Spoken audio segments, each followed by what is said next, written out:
Hello everyone, thanks for joining us at this news hour on Equinox Television live from our headquarters in Cameroon's economic capital, Douala. Nadine Yambu will begin discussing sports. Two Lions to clash today at the Amadou Eju Stadium in Cameroon's political capital Yaoundé, the Indomitable Lions and the Atlas Lions of Morocco.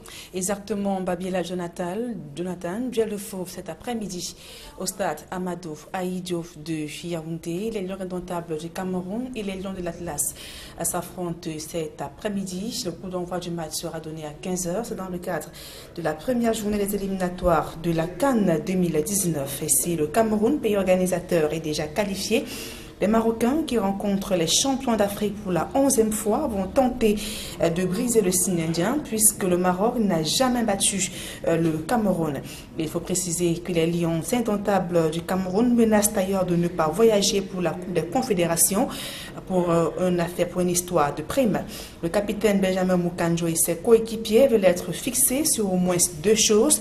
Le quote-part de l'argent reçu de la FIFA par le gouvernement pour la participation des Lions à la Coupe des Confédérations et le deuxième montant des primes pour la même coupe. Interrogé hier en conférence de presse, le coach Hugo Bros a répondu que c'est une affaire interne à la tanière des Lions. Joint au téléphone, le secrétaire général de la Fédération camerounaise de football, sans infirmer ou confirmer, a simplement répondu que les Lions seront fixés sur les différentes primes avant le voyage pour la Russie via l'Espagne. Il faut préciser qu'après le match de ce samedi contre le Maroc, les Lions embarquent à destination d'Espagne où ils jouent mardi le 13 juin un match amical contre la Colombie. Nous vous proposons d'écouter à présent ces différentes réactions du sélectionneur Hugo Bros et le capitaine Benjamin Mukanjo qui était face à la presse hier à Yaoundé. Cette préparation n'a pas été facile parce qu'il y a des joueurs qui ont terminé leur saison le 21 mai, il y en a qui ont terminé le 28 mai, il y en a qui n'ont pas terminé, ou pas encore terminé, les joueurs de deuxième division en Espagne aujourd'hui, mais enfin ils sont là avec nous. Donc, on a bien concerté avec le staff médical et aussi le préparateur physique comment on allait résoudre ce problème. Et on a résolu ce problème. Donc, dans ce cas-là, je suis très serein, je suis persuadé et rassuré qu'à ce niveau-là, il n'y a aucun problème et que l'équipe est prête pour le match de demain. Dans le reste de l'actualité, coup de tonnerre à la Camraï, le président du conseil d'administration Amadou Sali et le directeur général, le français Didier Van den Bank, ont démissionné. Ces tous deux ont rendu le tablier hier vendredi. C'est la substance d'un communiqué rendu public hier en mi-journée par le concessionnaire du chemin de fer au Cameroun. Si les raisons n'ont pas été évoquées, le directeur général donc a déclaré de se mettre à la disposition de la justice dans le cadre de l'affaire de la catastrophe ferroviaire des ECA du 21 octobre 2016. La synthèse de ce communiqué avec Donald Briskangan. Du communiqué, l'on apprend que le président du conseil d'administration de Camraï, Amadou Sali, qui occupait la fonction depuis 8 ans, a démissionné. Il est remplacé par le nommé Aboubakar Abo, administrateur civil principal précédemment en service au Premier ministère. Aucune raison officielle n'a été donnée sur le départ de ces députés. Le directeur général de la Cameroun Railway, le français Didier Van den Bank, lui également quitte ses fonctions. Il a souhaité se consacrer à l'instruction à temps plein des suites de l'accident ferroviaire des ECA, fait savoir le communiqué de Camraï. Didier Van den Bank a été remplacé par Jean-Pierre Morel comme directeur général, apprend-on. Ces démissions interviennent près de 3 semaines après la publication des éléments de l'enquête ouverte, après le drame du 21 octobre 2016 à Ezeka. Le contenu du rapport d'enquête relevait alors la responsabilité à titre principal de Camraï dans la survenance de la catastrophe ferroviaire qui avait officiellement fait près de 80 morts et une centaine de blessés. De la communication de Camraï, l'on apprend par ailleurs que 50% des dossiers ouverts par les familles des décédés du drame ont donné lieu, je cite, à la finalisation d'un accord d'indemnisation. À en croire le communiqué, 75% de blessés ont reçu soit des indemnisations définitives, soit des avancées de fonds, dans l'attente des dossiers administratifs finaux. Au chapitre des biens matériels, Camrail fait savoir que 590 personnes ont reçu des indemnisations totales ou partielles. Des publiés reportages à présent, la célébration de l'excellence scolaire s'est déroulée dans une ambiance riche en sons et en couleurs au groupe scolaire bilingue Monceau, situé à Bonadéry, dans le 4e arrondissement de la ville de Douala. Reportage. Part en vacances festifs au groupe scolaire bilingue Monceau, situé dans le 4e arrondissement de Douala. Élèves, enseignants, personnel administratif, parents et les invités spéciaux, tous étaient présents dans l'enceinte de l'établissement. Pour terminer l'année scolaire en beauté, les encadreurs et les apprenants ont proposé au public une série d'animations diverses, partant des tout petits de la maternelle, avec des récitations,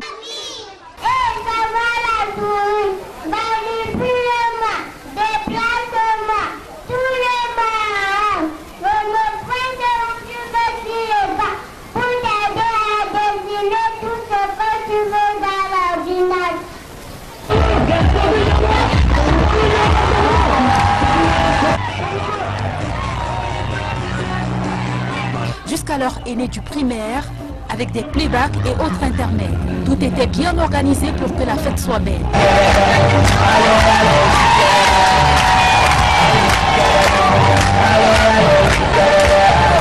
Des artistes triés sur le volet sont venus communier avec les élèves du groupe scolaire bilingue Monceau pour leur départ en vacances. La diversité culturelle du Cameroun était à l'ordre du jour. Les élèves n'ont pas manqué de mettre en avant le bilinguisme.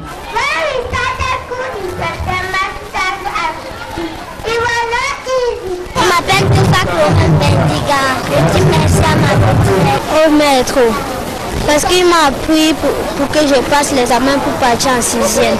Je remercie l'école avec la fondatrice. Les plus méritants ont été récompensés.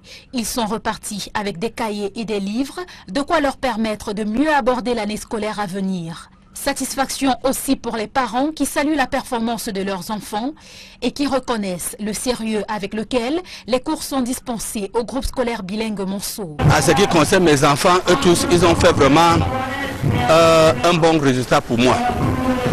Ça veut dire donc que toutes les dépenses, tout ce que j'ai fait pour eux n'est pas vraiment passé pour rien. Chaque parent doit être fier de voir que ses enfants ont vraiment donné ce qu'il attendait à eux d'eux. Merci à la fondatrice parce que quand la fondation est bien, c'est que tout doit aller bien. J'apprécie tellement l'école Monceau. Depuis 3 ans que je suis à l'école Monceau, j'ai toujours apprécié. J'ai 3 enfants ici, j'adore. Comme ils ont commencé, ils vont finir à l'école Monceau. Le groupe scolaire bilingue Monceau, c'est une équipe de jeunes enseignants dévoués à la tâche qui se donnent corps et âme pour maintenir le taux de réussite de 100% depuis 5 ans. Je suis tellement content, je suis fier. On va faire l'effort d'être plus haut que ça. J'ai été content du travail que mes enseignants ont fait, puisque j'étais toujours derrière eux pour veiller à ce que tout soit en marche. Le dynamisme qui caractérise les enseignants de cet établissement est surtout impulsé par la fondatrice qui met tous les moyens en œuvre pour avoir de bons résultats. Cette année, nous avons eu 100%. Depuis 5 ans que j'ai ouvert cette école, nous n'avons que 100%. Donc ce que je peux promettre aux parents, c'est tout simplement de voir les résultats et ça dit tout. L'année scolaire 2017-2018 se prépare déjà dans ce cadre approprié, favorable à l'épanouissement des élèves. Les inscriptions au groupe scolaire bilingue Monceau débutent au mois de juillet. Juste Monceau, juste l'éducation de base. Ça c'est vous donner. Which number is this? Everybody. Et les élèves des sections francophones et anglophones du groupe scolaire bilingue La Roche étaient également en fête et ceux du cours moyen 2 ont reçu le parchemin. C'était à la faveur de la cérémonie de graduation de ces élèves couplés de la fête de fin d'année. Reportage. Le groupe scolaire bilingue La Roche célèbre ses lauréats. C'est au cours de la cérémonie de graduation de la 5e promotion baptisée Exploit 2017 que les élèves du cours moyen 2 des sections francophones et anglophones se sont succédés pour présenter aux parents leur savoir acquis pendant l'année scolaire. C'est le signe de notre travail qui est discipline, travail et succès. Et que vive le groupe scolaire bilingue La Roche, les lauréats.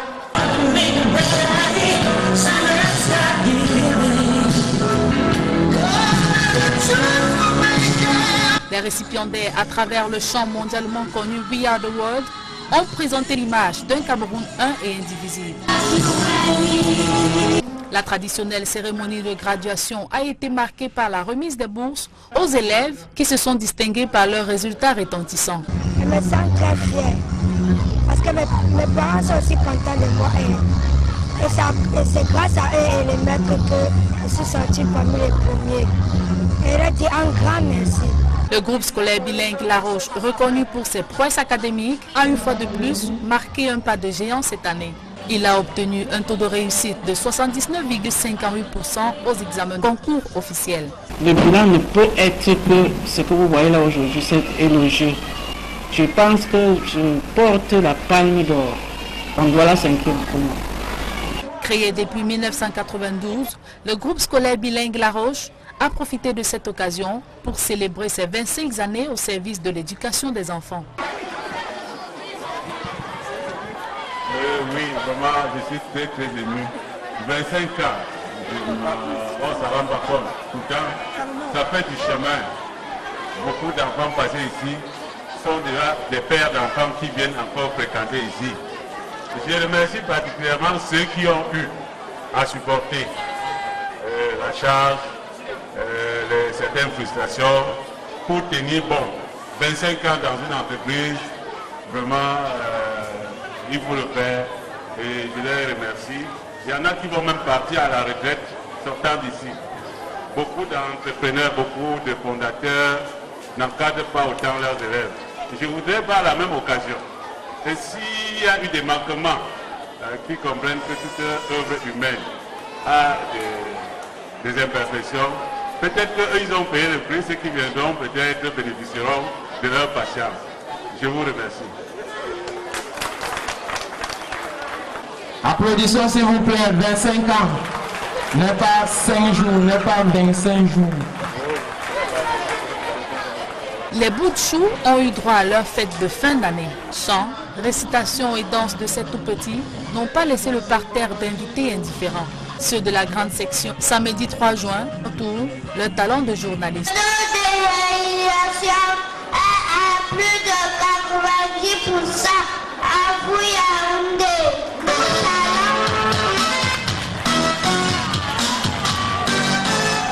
Nous allons du côté du soleil levant.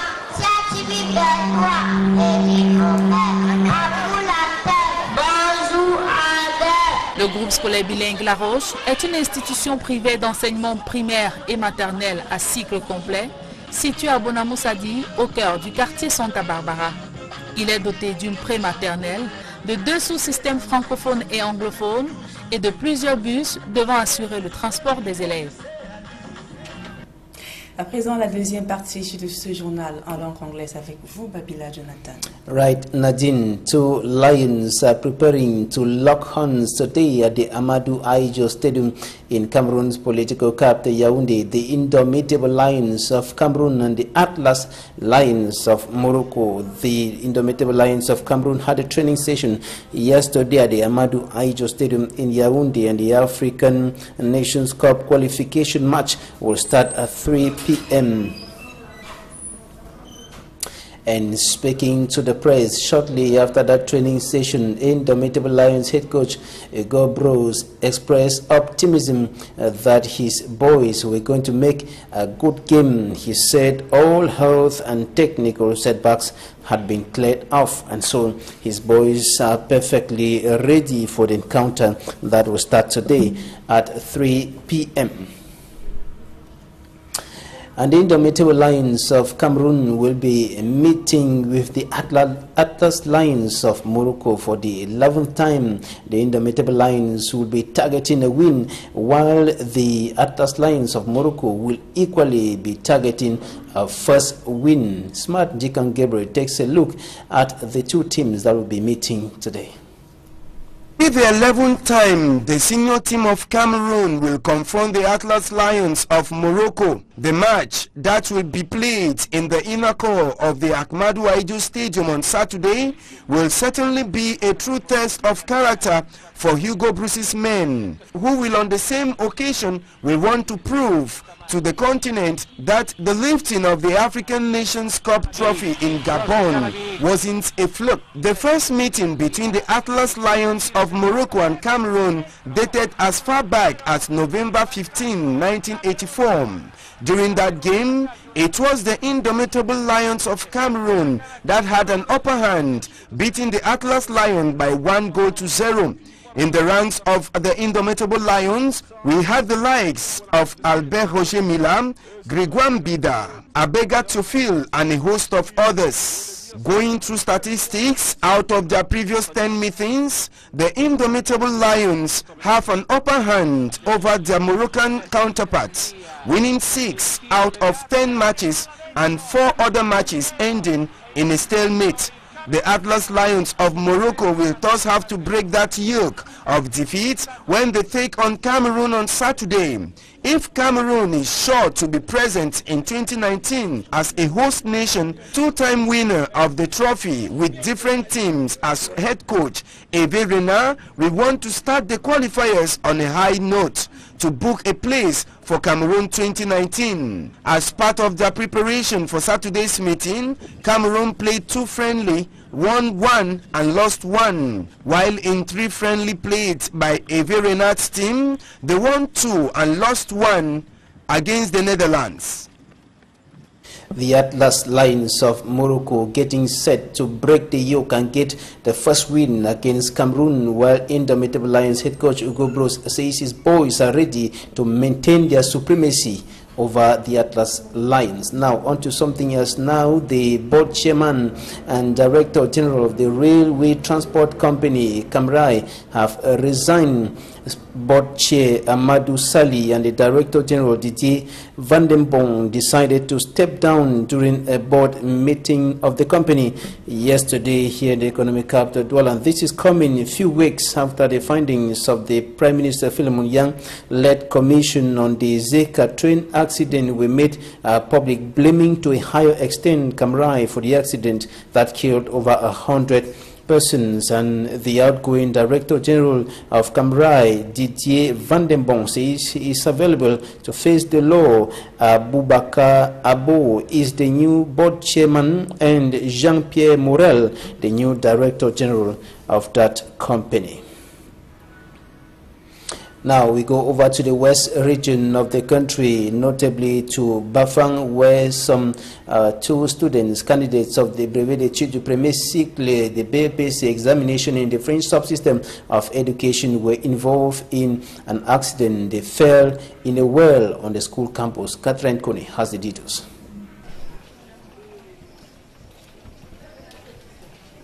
Some 4 candidates sitting in for the BAPC examination in the French subsystem of education at the Bana High School in Bafang fell into a borehole as they revised for the subjects of the day. The students are said to have been sitting on the slab of the wall before it collapsed. 2 out of the 4 candidates who fell in were pulled out of the well alive. Unfortunately, 2 others died in the well before help came. On a trouvé seulement le corps. Malheureusement, les 2 là, on n'a pas pu faire grand-chose. Informed about the tragedy, family members and well-wishers were taken by shock and consternation, as most did not know exactly how many students fell into the well. The well is said to have been for ages without rehabilitation. Some school officials said the well was covered when the students sat on it to revise.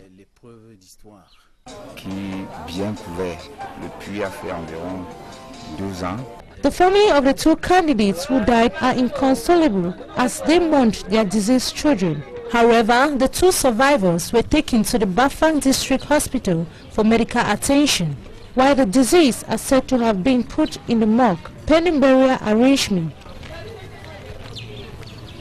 And families of the 2 victims who died are now lamenting over the huge loss, while the other two are under medical attention at the Bafan District Hospital. And the incident happened in the school in Bana. It is a subdivision in the Upper Camp Division West region of the Republic of Cameroon. Now we go out of the country to France, where the country's government is considering a review or a replacement of the state of emergency declared in November 2015 after the attacks. It is planning to reverse the state of emergency and replace it with a strict anti-terror laws that will be enshrined into common law. Courtesy Euronews.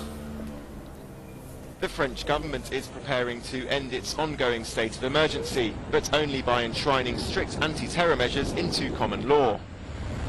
The legislation is designed to take over from the state of emergency, which has been in force since the attacks of November 2015 and has already been extended 5 times.